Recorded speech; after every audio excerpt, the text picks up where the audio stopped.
Amén. Abramos la Biblia, hermanos, en la primera carta a los Corintios. Vamos a buscar el capítulo número 9.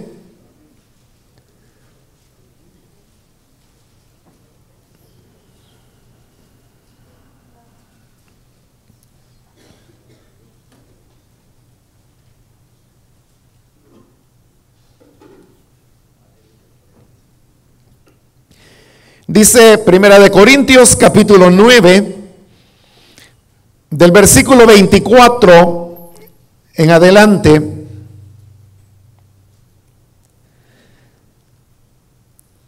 ¿No saben que en una carrera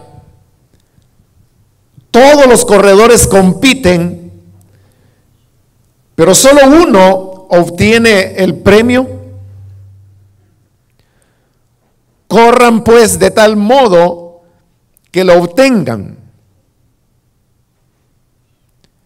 Todos los deportistas se entrenan con mucha disciplina.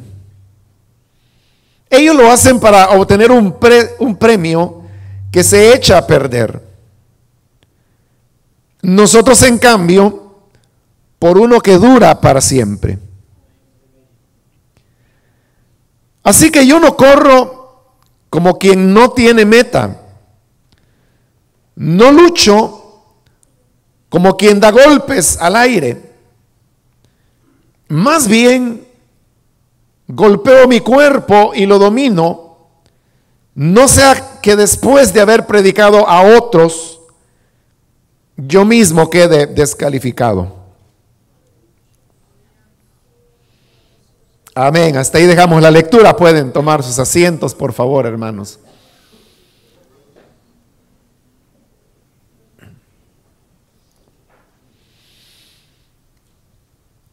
Hermanos, este tema de el atletismo, específicamente el tema de la carrera de velocidad, el salto largo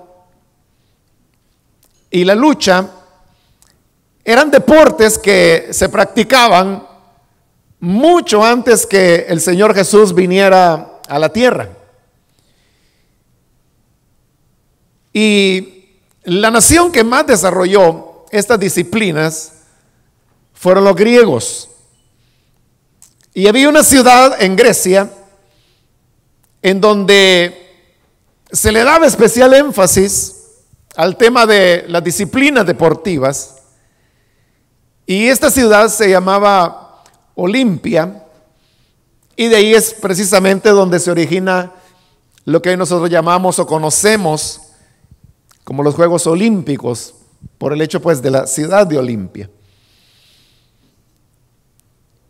Y es interesante que Pablo, en esta carta que acabamos de leer, está introduciendo el tema de las disciplinas deportivas.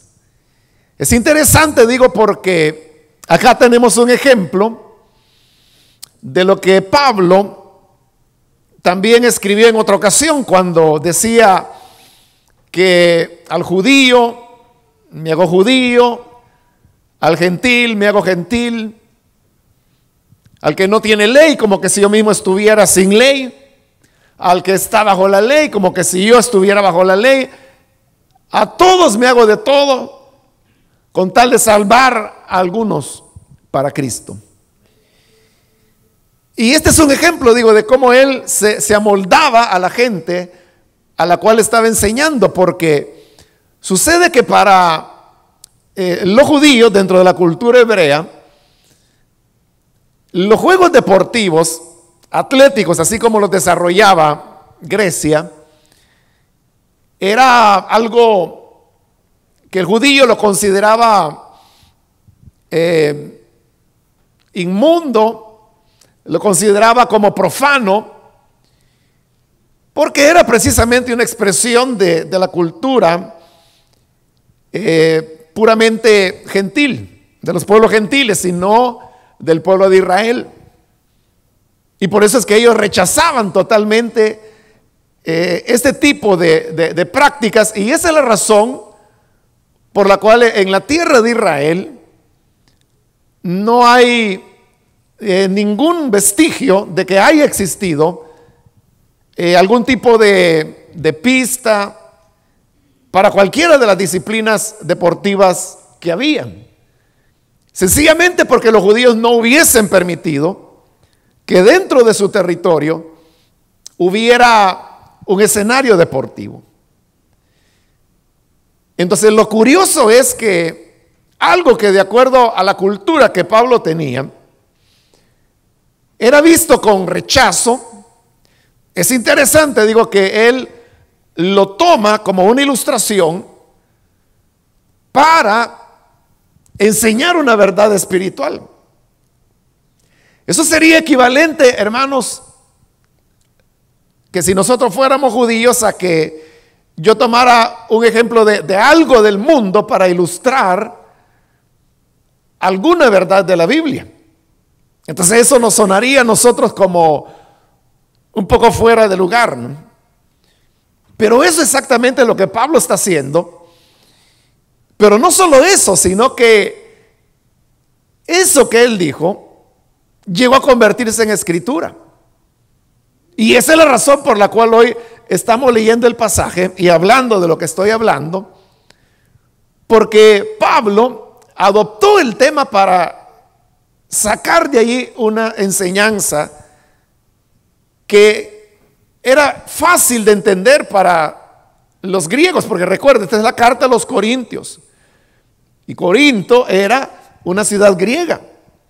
Entonces, ellos estaban muy conocedores, muy relacionados con lo que eran las disciplinas deportivas, y por eso Pablo ve que de ahí él puede sacar algunas ilustraciones para poder iluminar ciertas verdades que van a cobrar fuerza al relacionarlas con algo que era parte de la vivencia, en este caso pues de los griegos.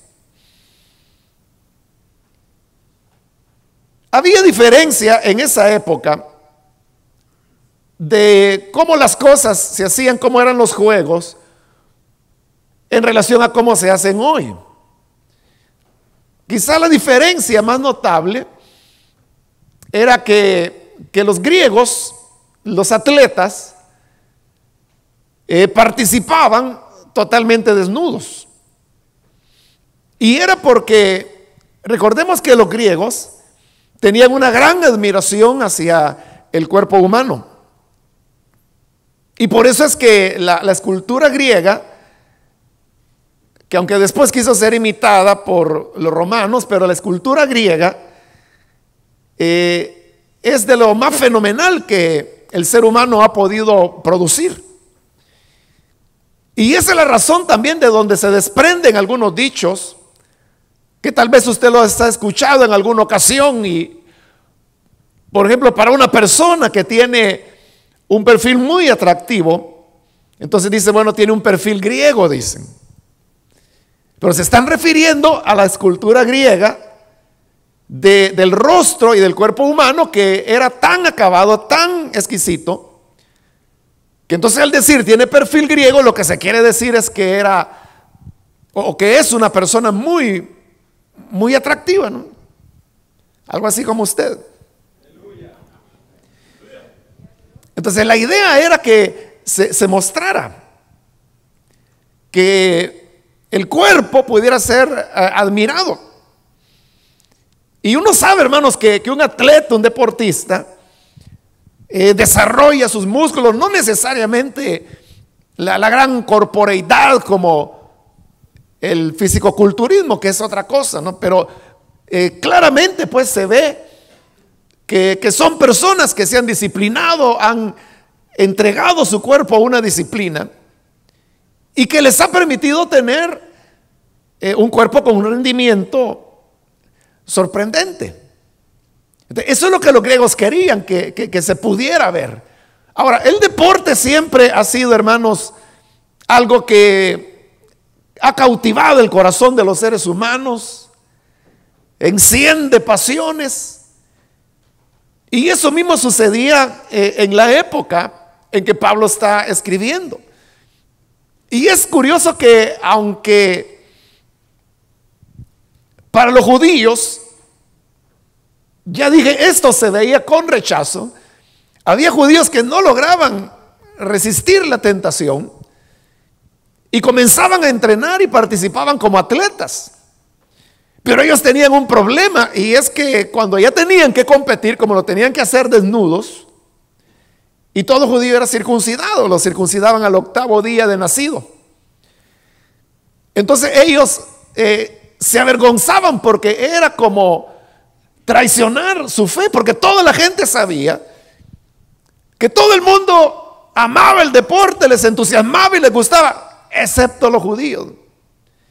Entonces, al ver un atleta, un corredor, un luchador, lo que fuera, circuncidado, entonces eso despertaba como críticas, y a la persona que ella se sentía ya incómoda. Entonces lo que ellos hacían era que recurrían a una nueva operación quirúrgica con el propósito de encubrir la circuncisión que de niños les habían hecho. Entonces así eran las cosas, y Pablo, repito, toma el modelo. En este caso él está hablando de la carrera de velocidad, aunque más adelante también él menciona lo de la lucha, cuando habla de golpear, y dice que yo no golpeo al aire, sino que me golpeo, dice, mi cuerpo y lo domino. No sea que después de haber predicado a otros, yo mismo quede descalificado.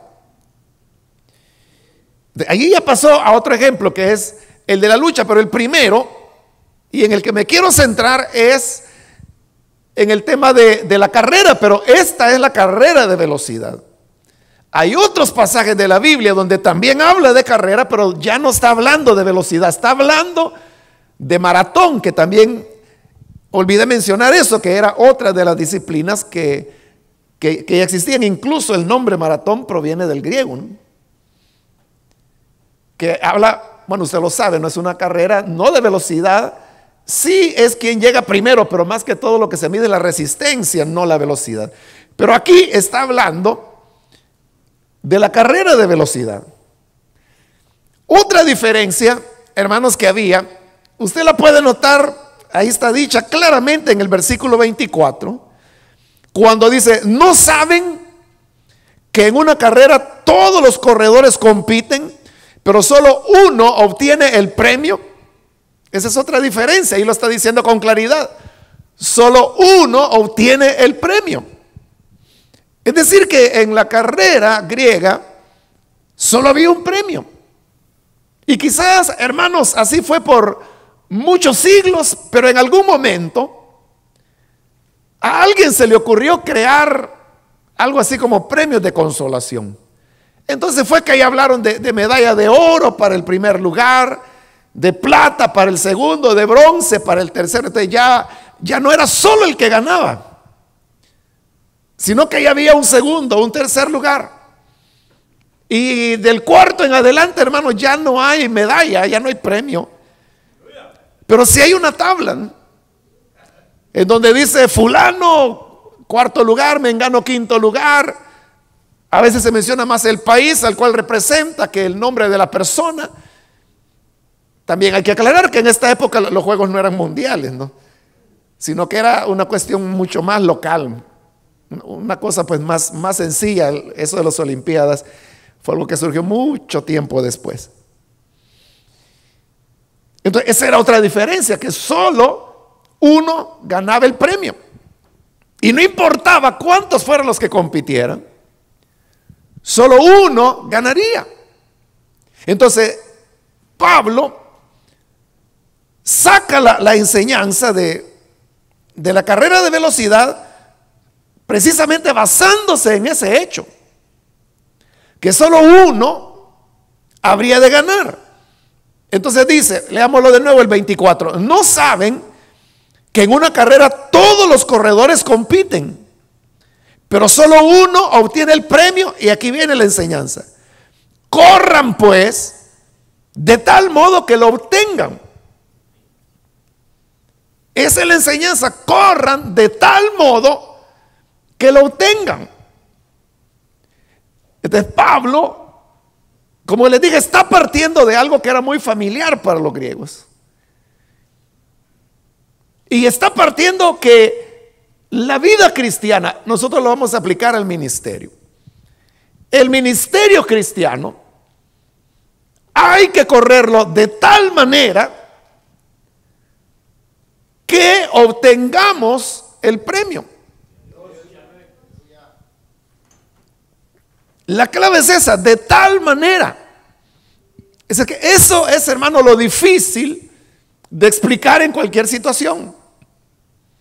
Usted puede hablar, por ejemplo, del amor de Dios. Y usted puede explicar que el amor de Dios es eterno, que el amor de Dios dura para siempre, que el amor de Dios es incondicional. Pero el problema es cuando usted tiene que expresar la intensidad. Entonces, ¿cómo se puede expresar la intensidad del amor de Dios? Esa es la dificultad, ¿no? O sea, ¿cómo encontrar las palabras? Entonces, uno tiene, hermano, que necesariamente recurrir a algún tipo de ilustración. Hay un himno de esos que ya no se cantan, hermano, que no recuerdo exactamente la letra, pero decía algo así que si todo el mar fuera tinta y que toda hoja de árbol fuera un papel y que si todo ser humano fuera un escritor, que ni aún así se podría contar la grandeza del amor de Dios. Vaya, pero ese himno está usando ilustraciones, está hablando de comparar el mar con tinta, todas las hojas con, ahorita ya entra en duda si era papel o si era pincel, pero bueno, la cuestión es que se trata de una ilustración, que cada hombre es un escritor. Entonces, se está tratando de expresar, o como el canto ese de los niños, ¿no? Que el amor de Dios es tan grande, que es tan alto, dice, que no puedes ir arriba de él, es tan bajo que no puedes andar debajo de él, es tan ancho que no puedes andar al lado de él, solo dentro del amor de Dios. Bueno, estas son maneras, hermano, de expresarle o de darles alguna idea a los niños. Pero si uno piensa ya en el sentimiento más puro, y usted no está hablando a niños, sino que está hablando ni poéticamente, sino que de verdad quiere expresarle a la gente que entienda la intensidad del amor de Dios, es difícil. Y eso es lo que Pablo ahora quiere. Él no está hablando del amor de Dios, él está hablando de la entrega que se debe tener para la causa de Cristo.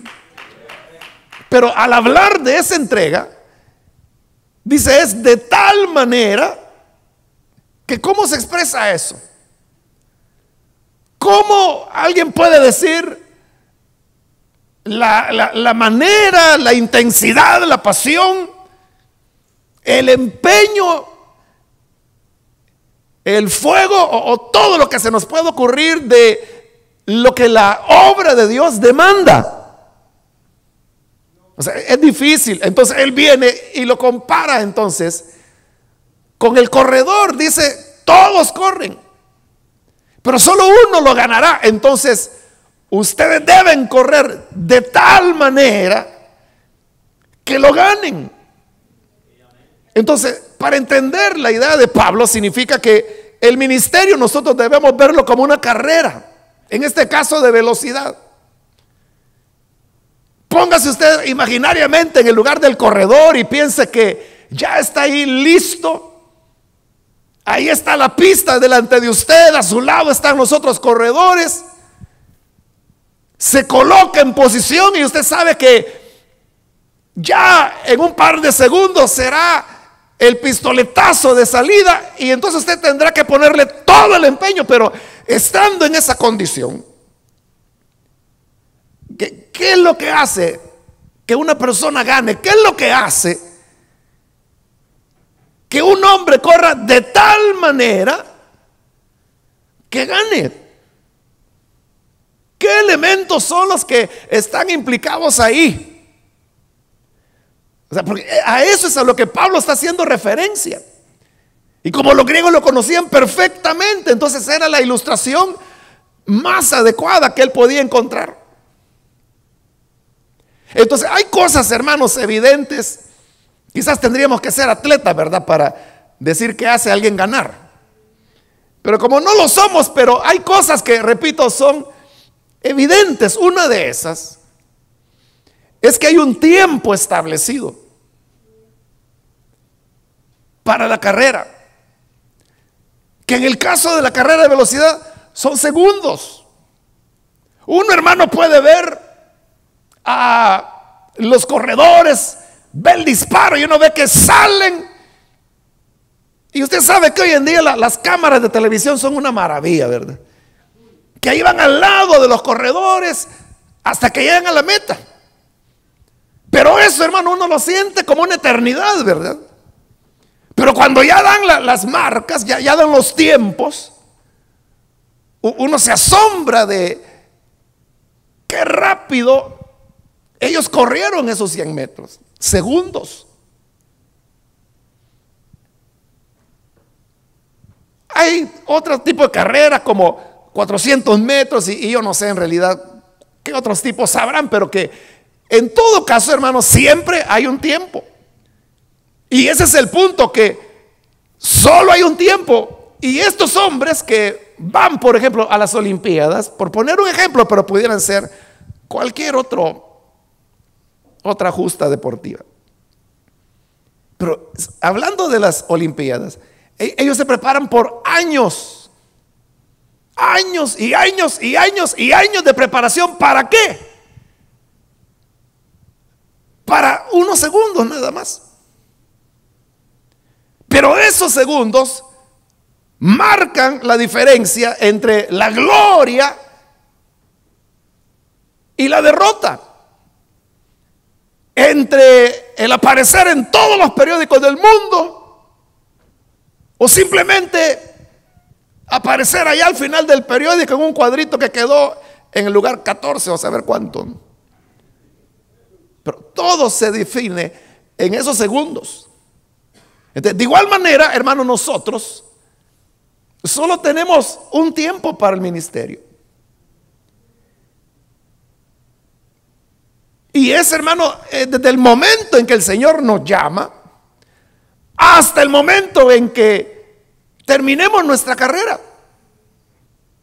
¿Cuánto será ese tiempo? Uno no lo sabe. Uno no sabe cuánto será ese tiempo. Tal vez a algunos el Señor les permitirá tener 30 años de ministerio, 40, 50. O sea, para llegar a los 50 años de ministerio hay que comenzar casi niño, ¿verdad? A ser ministro del Evangelio. Pero habrá personas que, bueno, yo conozco a un hermano que tiene 61 años de ser ministro. Y sigue todavía, claro, él comenzó siendo adolescente, ¿no? Pero predica, hermano, de una manera impresionante. Tremendo el viejito, porque ya anda arriba de 70. Pero solo tenemos un tiempo. Solo tenemos una vida, solo tenemos un ministerio. Es posible, hermano, que, porque Dios tiene diversas maneras de actuar, que haya una persona que hace un ministerio en una ciudad, luego pasa a otra, luego pasa a otra. Y hay personas que también tienen el don de plantar iglesias, y que plantan una y plantan otra y otra y otra y otra, y ahí van.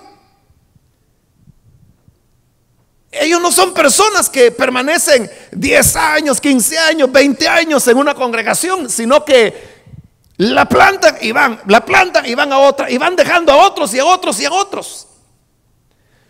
Pero estas personas no pueden decir, hermanos, que mi ministerio fue del año 76 al 80 en tal ciudad. Ese fue un ministerio. Otro ministerio lo comencé 3 meses después, en el 80, al 84 y así irlo dividiendo por iglesias o funciones que se han tenido. En realidad el ministerio es uno solo. Que dentro de eso haya habido diversas obras, diversas funciones, diversas etapas, ese es otro asunto. Pero el ministerio es uno solo. Y así como el corredor que en ese un tiempo que tiene lo puede ganar todo, también puede echarlo a perder todo. Entonces es nuestra responsabilidad, hermanos, el poder desarrollar de tal manera el ministerio que en el tiempo que tenemos hagamos lo mejor, que le pongamos empeño. No vale la pena, hermanos, echar a perder lo que el Señor hasta ahora ha hecho con nosotros. Usted sabe que ahí va, hermano, la carrera, que puede ser de la disciplina que sea. Pero usted sabe que hay atletas que, bueno, a saber qué les pasa, pero algunos se caen, ¿verdad?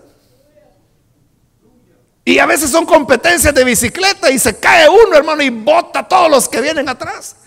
Y todos han pasado, hermano, años y años entrenando y preparándose para ese momento, para que un gracioso se deslice y lo bote.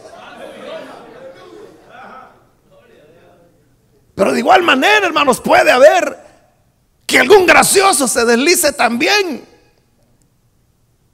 y nos haga caer a nosotros como ministros, porque se atraviesa en nuestro camino. Por eso es que debemos ser cuidadosos, porque usted puede imaginarlo fácilmente. Suena el pistoletazo de salida y los segundos van y corren los segundos, y ahí va el reloj caminando y ¡pum! Se acabó. Y el que llegó y el que no llegó no. Así es el ministerio, hermanos. O sea, el tiempo va y pasa y uno no lo siente. Pero la clave aquí es: ¿cuál es la estela que dejamos? ¿Cuál es el recorrido que dejamos en el tiempo que tuvimos? Por eso debemos hacerlo de tal manera que obtengamos el mejor provecho. Hay un autor, hermanos, que he estado tratando de acordarme su nombre, pero no he podido todavía. Él es inglés y no me recuerdo el título del libro tampoco. Pero él es un hombre a quien Dios ha utilizado mucho en Inglaterra. Entonces, dentro de un libro que él escribe, bueno, es el único que yo conozco de él, no sé si tendrá más. Ya casi al final él habla que en una ocasión, por razones de su ministerio, él tuvo que entrevistarse con Billy Graham, que ya estaba anciano. Bueno, hoy ya está más anciano todavía, ¿verdad? Pero ya era un anciano en esa época. Entonces él llegó y, bueno, habló lo que tenía que hablar y llegaron a los acuerdos que tenían que llegar. Pero entonces este hermano, cuando ya se iba a despedir, entonces él dijo: bueno, quizás yo nunca voy a volver a ver a Billy Graham vivo, ¿no? Entonces él dijo: este es el momento para poder recibir de él algo. Entonces dice que estaban sentados los dos, uno frente al otro. Y él le dijo: hermano, le dijo, yo me voy y no sé si vamos a volvernos a encontrar, pero antes de irme, yo quisiera que después de todas estas décadas de ministerio que usted ha tenido, y después de la manera extraordinaria como Dios lo ha utilizado, quisiera que me dijera algunas palabras de sabiduría que me puedan servir a mí, porque este inglés es relativamente joven. Entonces Billy Graham accedió. Y entonces dice el hermano en este libro: yo me preparé, dice, para recibir las palabras de sabiduría que Billy Graham me iba a decir. Y Billy Graham le dijo: la vida pasa rápidamente. Y el hermano dijo: él creía que era la introducción. Y Billy Graham captó que él pensaba que era la introducción. Entonces dice el hermano en su libro que entonces Billy Graham dice, en su silla se inclinó hacia mí y me dijo, la vida pasa rápidamente. Eso era todo.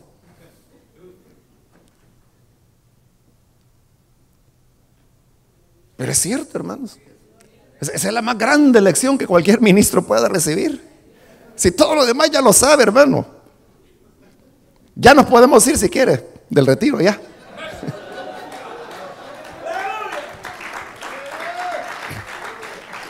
Si tan solo entendemos esto. En verdad, hermanos, la vida pasa rápidamente. Y uno puede decir, parece que fue ayer. Así parece, hermanos. ¿Sabe? El Señor en su misericordia me permitió iniciar el ministerio en el año 80, en abril de 1980. 32 años hace ya de eso. Y sobre todo cuando los jóvenes me preguntan y me dicen, hermano, ¿y usted cuánto tiene cerca del ministerio? 32 años. Y me dicen, uy, yo ni pensaba en nacer, me dicen. Y lo ven así, y es real. Hace mucho tiempo. Pero yo no lo siento así. Yo siento que fue ayer, yo siento que ayer comencé. Siento que sí sé, tengo conciencia, ¿no? Que el tiempo ha pasado, sé que llegué soltero, me casé, que hoy tengo un hijo, que este hijo lleva a la universidad. O sea, estoy consciente de todo eso. Ya sé que ya no tengo 22 años. Ya tengo 54 para que no esté haciendo sumas.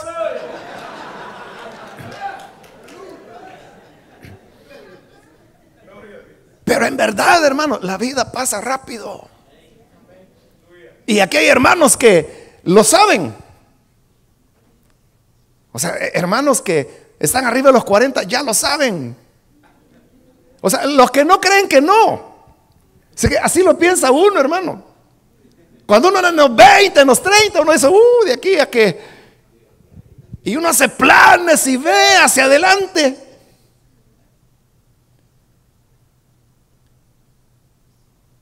Pero en verdad la vida pasa rápido. Entonces solo tenemos un tiempo. Entonces Pablo dice, correr de tal manera que, hermanos, solo es una oportunidad. No habrá otra. No habrá otro ministerio. Si este ministerio usted lo quema, lo arruina, fue haragán, dejado, descuidado, o si fue diligente, trabajador, empeñado, solo habrá una oportunidad. Usted decide cómo lo corre. No se va a repetir. No puede decir el corredor que va ahí a los jueces, alto, alto, alto, paren todo, comiencen de nuevo porque no la agarré bien, otra vez, vaya. No se puede. No, Señor, no se puede, no pudo, se acabó. Lo que pasa es que me agarró descuidado el disparo. Pobre usted, entonces, ¿qué está haciendo? ¿Qué vino a hacer, verdad? Entonces, debemos correr de tal manera, hermanos, que el único tiempo que tenemos, le demos en verdad con todo. Otra cosa, porque le decía cosas evidentes. Una es esa, ¿verdad? Que hay un tiempo. El otro es que hay que meterle con todo, hermano.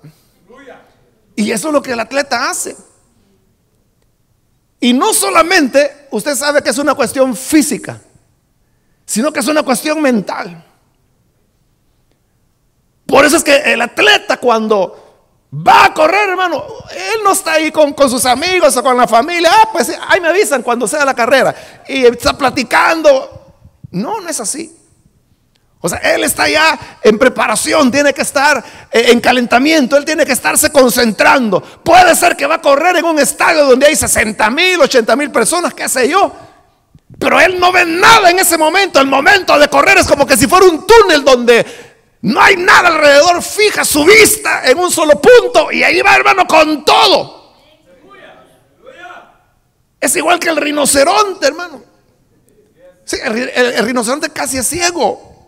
Lo que tiene buen olfato. Y la mirada de él es así, es como túnel. Él solo fija un objetivo. Y por eso es que a él no le importa, hermano, si es árbol, si es un león, si es un hombre, si es un camión, si es una casa, no le importa. Él solo fija y ahí va con todo, hermano. Ahí van 800 libras volando en el aire a darse contra lo que sea. Ese es el atleta. El atleta es una especie de animal, hermano. En verdad tiene toda la adrenalina, hermano, ahí a punto de fuego, de combustión, toda la fuerza, todo el empeño, toda la energía, toda la concentración mental, emocional. Ahí no puede estar pensando que la novia lo dejó, que mamá aquí. Él está concentrado y no ve otra cosa, y lo que quiere es llegar a ganar el premio. Entonces demanda el ministerio de nosotros una entrega también total, hermanos, con toda la energía, con toda la fuerza. Claro, uno puede tomar el ministerio suave, tranquilamente, y decir: no, hermano, no se afane tanto. Ya llegó a 50, ya con eso ya usted vive, hermano. Ya de ahí en adelante lo demás es ganancia.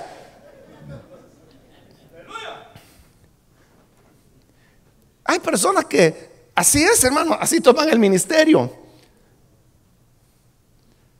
Tienen el ministerio para vivir, no viven para el ministerio, sino que es lo inverso. Pero entonces, de tal manera, debe ser que usted sabe que el atleta a veces llega hasta el dolor. A la hora de correr, él va, hermano, pero con todo. Pero cuando llega a la meta y pasa, hay personas que se derriban, se desmayan o llegan con dolores intensísimos porque le pidieron demasiado a su cuerpo, o calambres, hermano, que se les ven hechas pelota las piernas, los nudos que los músculos hacen de los calambres, y eso que están entrenados, han calentado, van preparados. Imagine usted el esfuerzo que hacen. Por eso es que hay atletas que mueren. Ese es el peligro del dopaje, de utilizar drogas. Porque lo que hacen es que el cuerpo no percibe el dolor, no percibe las señales de alerta, y aquel sigue y sigue y sigue y sigue, y le demanda el corazón al punto de la muerte, y caen. Y todo por ganar. Claro, eso es hacer trampa, pero es muy peligroso. Es muy peligroso. En el ministerio, hermanos, la pregunta es si nosotros servimos hasta el dolor. Hemos llegado en nuestro ministerio hasta el punto del dolor.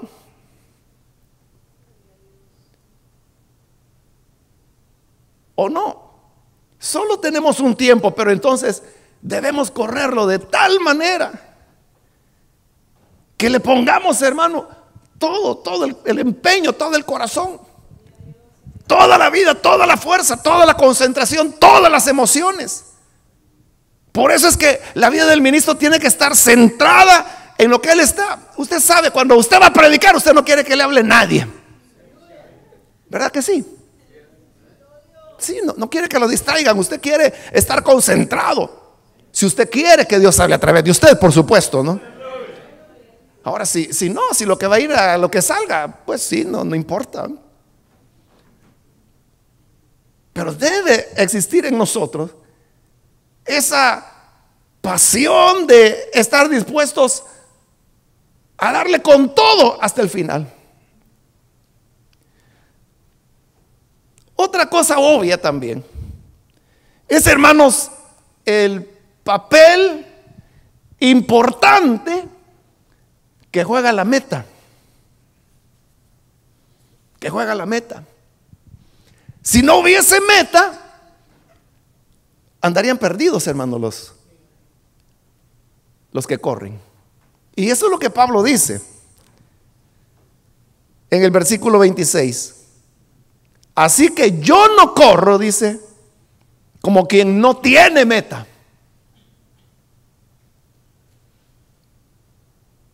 él corría como que sí tenía una meta. ¿Por qué? Porque la meta es lo que marca el final.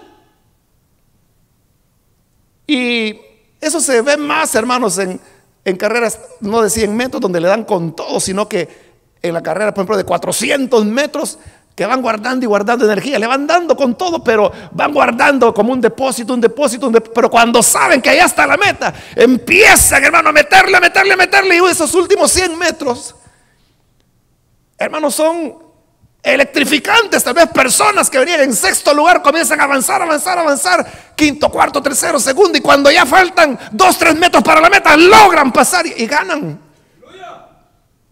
Pero en ese empeño, ¿qué hizo que eso ocurriera? La meta. Saber que ahí está la línea, saber que ya se va llegando. Y usted sabe que cuando van cerca de la meta, hasta el pecho arrojan hacia adelante para ser el primero en pasar. Antes era una cinta que ponían, hoy no, hoy es un ojo electrónico el que está viendo quién es el que pasa primero. Entonces, eso es lo importante, quién pasa primero, porque puede ser 1 milímetro que el otro sacó el pecho más adelante, pero eso le da la victoria. Entonces la meta saca lo mejor del atleta y la meta saca lo mejor del ministro. Entonces Pablo decía: yo no corro como quien no tiene meta, porque si uno corre como quien no tiene meta, entonces no sabe dónde termina, no sabe si va iniciando, no sabe si va a medio camino, no sabe si quedan 10 metros o si quedan 100 o si quedan 5 o si ya pasó la meta, no lo sabe, está perdido. ¿Cuál es su meta? ¿Cuál es su meta? Así que debe tener una meta, porque si no, no sabe qué va a llegar. Hablo de su meta en el ministerio. Y debe ser una meta definida. Usted no puede decir: mi meta es servir al Señor. Está bien, ¿verdad? Pero ¿y eso qué significa? Pues sí, porque servir al Señor ya lo está haciendo. Entonces ya llegó, ya puede descansar entonces, ¿no? O puede usted decir: no, mi meta es que la gloria del Señor se manifieste. Excelente, pero ¿y eso qué significa? Exprese usted, explique. ¿Qué es eso? Que la gloria del Señor se manifieste. Sí, ¿qué significa para usted? Porque puede ser que hubo un culto bendecido y los hermanos salieron, hermanos que no querían irse del culto. Bueno, ahí la gloria del Señor se manifestó, ya alcanzó la meta, eso es lo que quería. Entonces hay que tener una meta de lo que uno desea. Usted sabe que el pastor Cho se propuso tener la iglesia más grande del mundo. Esa fue la meta de él. Bueno, y la logró, y nadie le ha podido ganar hasta hoy. Ahí va el viejito de 77 años corriendo y nadie lo alcanza todavía. Y quizás nadie lo va a alcanzar nunca. O sea, se lo propuso. Pero las metas no necesariamente tienen que ser numéricas. Pueden ser otros elementos, porque si usted dice: no, mi meta es pasarle al pastor Cho dentro de 3 años. Bueno, que Dios le ayude, ¿verdad?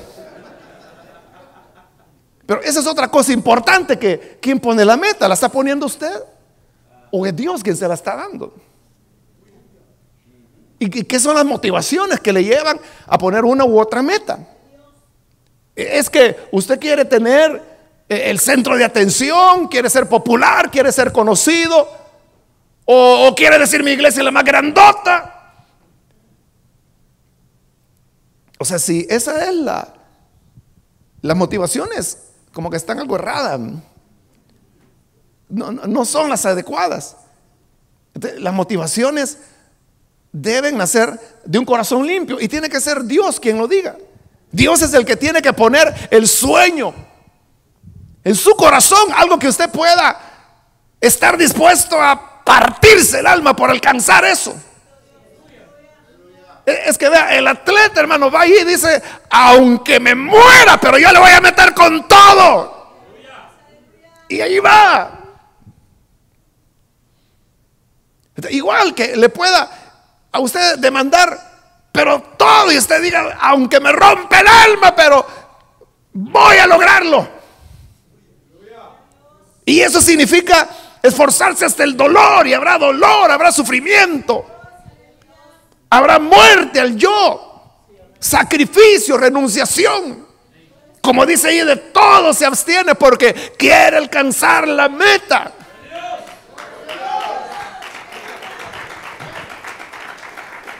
Pero cuando no tenemos meta, corremos por correr. Hermanos, si ni siquiera sabemos si agarrar para allá o para allá, porque no sabe dónde está la meta, no tiene meta. Entonces da igual, ¿verdad? Si agarra para un lado o para otro. Entonces debemos recibir de Dios una meta, porque solo tenemos una vida y la vida pasa pronto. Y quiero terminar, hermanos, con otra cosa obvia, ¿verdad? Y es que el atleta es alguien que siempre está mirando hacia el futuro. Él no está en su presente, él está viendo al futuro siempre. Acaban de terminar las Olimpiadas, pero ya están entrenando, hermano, para dentro de 4 años. No paran. Tienen ya la mirada en el presente y usted dice, de aquí a 4 años yo ya voy a estar más viejito. Pero ellos no están pensando en estar viejitos, están pensando en ganar. O alguien dice, ya mi hijo ya va a estar a saber de qué edad. Pero ellos no. Y aún, hermano, en el momento en que ya están para correr, ya se están preparando, ya está por sonar la pistola, ellos están adelante, aún en la carrera. Siempre están viendo el futuro. Entonces, en la vida del ministerio es así, hermanos. Uno debe ver hacia el futuro. No quedarse contemplando el pasado. No digo que lo olvidemos, hermano, pero a veces uno se queda trabado, hermano, en algo que ocurrió hace 10 años. Y las personas ahí están llevando en su corazón todavía cargas.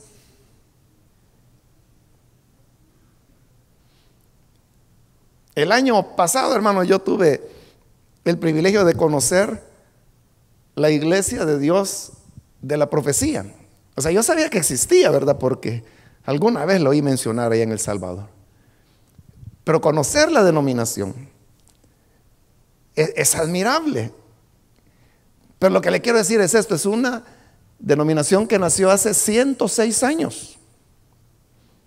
Pero ellos tuvieron una división hace como 100 años. Se dividieron. Entonces, la mitad es lo que se llama la iglesia de Dios y la otra mitad es lo que se llama la iglesia de Dios de la profecía. Entonces, hace como 100 años. Pero lo que le quiero decir es esto: aquellos hermanos que se dividieron, que fue por una cosa de gobierno, o sea, de cómo se iba a gobernar la misión, eso fue todo. Esos se murieron hace ratos, hermanos. Fue hace 100 años la división. Y entonces hoy los nietos o bisnietos de ellos son los pastores ahora. Bueno, ha crecido, las dos han crecido tremendamente. O sea, si siguieran unidas, yo creo que sería quizás incluso más grande que las asambleas de Dios. Pero como están partidos por mitad, lo que le quiero decir es esto: que por tradición ellos sabían que si eres de la profecía, de la iglesia de Dios, de la profecía, nosotros no nos metemos con la iglesia de Dios. Vaya. Y a los de la iglesia de Dios le decían lo mismo: con los de la profecía no te metas. Y no era que unos tuvieran profecía y los otros no, si es idéntica la doctrina. Ambos se remiten al mismo fundador. Es simplemente por una cuestión que hace 100 años era una forma que querían adoptar distintas formas de gobierno. Hoy ambas tienen la misma forma de gobierno. Es decir, lo que fue un problema que dividió hace 100 años, hoy son idénticas, solo el nombre quedó diferente. Entonces ya hace, hermanos, varias décadas, según me contaban ahí algunos hermanos, se preguntaron: bueno, ¿y nosotros por qué estamos divididos? ¿Vos sabés? No. ¿Y vos sabés por qué no le hablas al de la iglesia de Dios? No. ¿Y vos? No. Bueno, entonces, ¿qué pasó? Y se pusieron en contacto con los de la iglesia de Dios, y aquellos estaban en la misma. Bueno, ¿y por qué estamos peleados? Sí, parece, hermano, da risa en verdad, parece gracioso, pero esto es lo peor, hermano, que de repente todos reciben una comunicación oficial, porque los dos tienen su oficina, o sí, sus oficinas mundiales aquí en los Estados Unidos, solo que en diferentes estados. Pero desde acá envían una correspondencia a todos en todo el mundo, donde les decía a los de la iglesia de Dios: salúdenlos porque son hermanos. Y dijeron: bueno, entonces son hermanos. Y se comenzaron a invitar entre ellos. Claro, ahora de hacer una sola denominación ya sería, hermanos, muy difícil, ¿verdad? Porque por estructuras, por administración, por ministerios, han pasado 100 años ya. Pero lo que le quiero decir es esto: ellos continuaron por una cuestión del pasado que ya ni sabían por qué era. O sea, ¿y por qué estamos peleados? ¿Por qué nosotros no nos metemos con aquellos? Y se dan cuenta que no había razón. Entonces dicen: no, son hermanos.